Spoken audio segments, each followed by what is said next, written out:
Now in Asia, stocks were mostly lower today as oil prices slipped further into negative territory.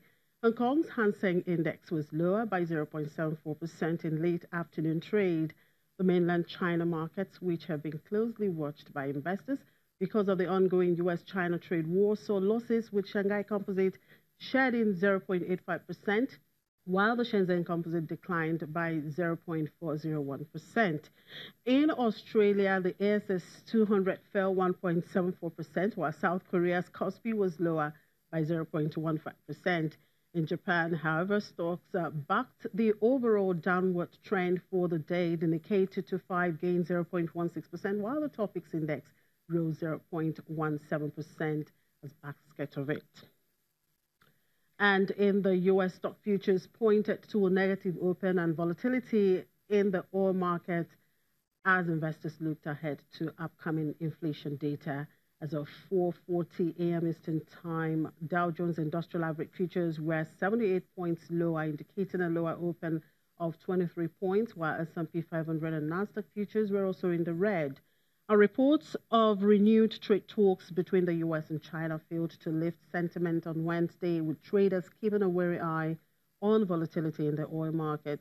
On the earnings front, Macy's, Blue Apron, and Pershing Square Holdings will report results before the bell, while Cisco posts financials after the bell. Meanwhile, investors are looking ahead to inflation data, consumer price index, and core CPI inflation figures are due to be released at 8:30 a.m. Eastern Time. And to the commodities markets, looking at the global oil market there, oil prices have again slipped, extending losses from the previous session due to a surge in crude supply and increasing concerns about economic slowdown.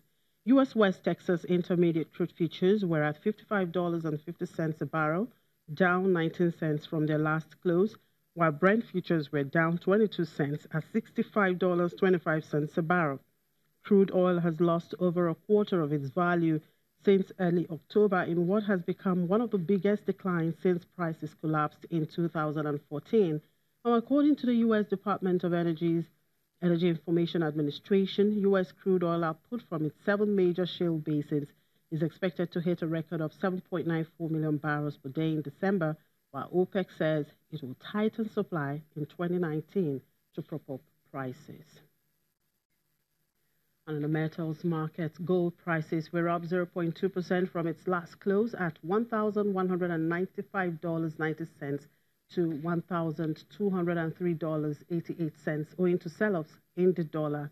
Meanwhile, holdings of SPDR Gold Trust fell 0.11% to 761.16 tons on Tuesday. In all the precious metals, silver was up 0.1% to $13.99 per ounce against an over 2-month low of $13.91 in the previous session. Palladium rose 0.1% to $1,111.10 per ounce, while platinum fell 0.1%. Away from the market, Zimbabwe's inflation has hit its highest level since 2008 due to severe dollar shortage, which led to a surge in prices of food, drinks, and clothes. Data from statistics agency Zimstat shows that annual inflation rate shot up to 20.85% in October from 5.39% in September after a collapse in Zimbabwe's parallel bond note currency. On a monthly basis, prices jumped by 16.44% in October from 0.92% in September. The current crisis has sent some fear among citizens still disturbed by the hyperinflation era, which ended when Zimbabwe was forced to abandon its currency and adopt the US dollar in 2009. Only last week, the teachers' union in the country petitioned the government to pay them in US dollars or increase their salaries, saying the cost of living had increased beyond their wages. Nigeria is largely a cash and carry economy where you either have the money for outright purchase or collect net-breaking double-digit loans from banks. Now, this has been the bane of most startups or even home buyers. Soft loan companies are beginning to spring up to close the financial gap in the Nigerian economy. Let's watch this. The Igwe twins and friends celebrate the unveiling of their new restaurant, Speed Meals Mobile Kitchen, in Nigeria's commercial capital, Lagos. The brothers always dreamt of owning their own business, but struggled to find a startup loan. Their predicament is common. Around 80% of sub-Saharan adults have no bank account and struggle to access finance from banks reluctant to lend to new customers, especially small entrepreneurs for whom they have no history. It was difficult. We have a bank we've been banking with, a commercial bank. We've been with them for over 8 years. And when we got this place, we had paid, but we needed money to finish up the renovation. We went to our bank and said, oh, can you lend us just 1 million naira, 2 million naira? They said, no, you have to go and get collateral and so on and so forth. We were so confused. I mean, we've been with you for how many years? We are qualified in terms of our turnover and so on and so forth. But because we don't have a collateral to bring, you cannot give us money. In Nigeria, applications for bank credit loans requires proof of land ownership, treasury bills, or bonds.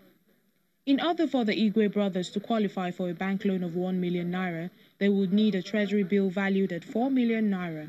This market is high risk, and that's one of the reasons why you find not a lot of entities or companies running in this part of the business. But we've taken that challenge on, and we've put in place the kind of processes that ensure that as responsible lenders, we lend properly so that we get the right returns. And so we're putting data scientists who look at data on a broad scale and are able to make the right decisions concerning the customers. We have alternate sources of information. We are plugged into several databases across the country, verified databases that give us information about the customer. And so we are able to make the right decisions concerning our customers.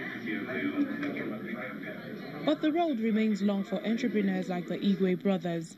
Nigeria is one of the toughest countries in which to operate, and local and foreign business leaders have long complained that red tape, mismanagement, and corruption make it difficult to do business in Africa's largest economy. When we come back after the break, we'll look into the Nigerian stock market for an update on today's trading activities. So stay with us.